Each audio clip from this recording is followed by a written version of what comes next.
Mesdames, messieurs, bonjour à vous et bienvenue. Merci de nous retrouver en cette nouvelle année pour un nouveau numéro de Nouvelle Ère. En ce mois de janvier, une nouvelle thématique que nous allons aborder, celle des enjeux environnementaux en milieu rural et comment, plus particulièrement, les agriculteurs, acteurs majeurs de ce territoire rural, peuvent apporter des solutions à ces enjeux environnementaux.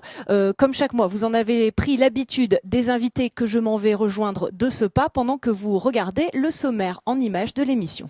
Chlorelle, une microalgue unicellulaire de quelques microns, donc celle-ci doit faire entre 3 et 4 maximum. Une microalgue sortie des laboratoires pour être cultivée à l'échelle industrielle, 24 heures sur 24 dans ces kilomètres de tubes. Une partie sert de boisson pour les humains, mais c'est en agriculture qu'elle a révélé tout son potentiel. Voilà pour ce sommaire.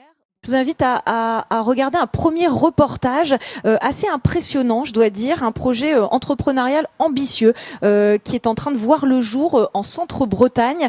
Ça se passe du côté de Loudéac. Algae est venu poser son laboratoire de recherche et bientôt son site industriel. Les collaborations avec les agriculteurs du territoire sont de mise pour ce projet qui a envie de redonner un nouveau souffle à la terre. On regarde ce reportage. Derrière ces murs se trouve le laboratoire d'Algae. La société a posé ses valises près de Loudéac en 2014 et depuis plus de 23 brevets ont été déposés par René-Jean Guillard et ses équipes. Ici, on travaille entre autres sur la chlorelle. La chlorelle, une microalgue unicellulaire de quelques microns, donc celle-ci doit faire entre 3 et 4 maximum. Une microalgue sortie des laboratoires pour être cultivée à l'échelle industrielle, 24 heures sur 24 dans ces kilomètres de tubes. Une partie sert de boisson pour les humains, mais c'est en agriculture qu'elle a révélé tout son potentiel.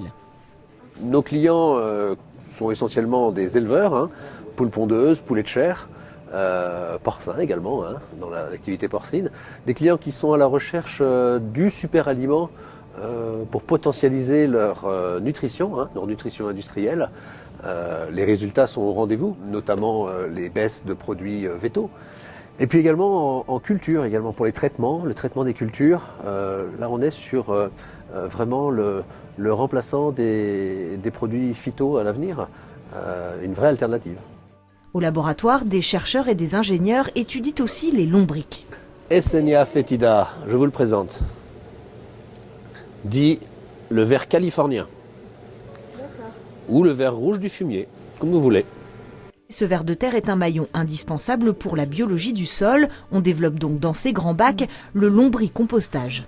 Donc l'objectif, on va dire vraiment de cette lombriculture, lombricompostage, c'est de transformer des produits qui auparavant étaient des matières organiques, on va dire même nocives, inadaptées au sol, dans un produit qui est vraiment bénéfique, en matière organique saine, des l'humus, du carbone et toute une biodiversité des micro-organismes qui va être très importante pour la qualité des sols et des cultures.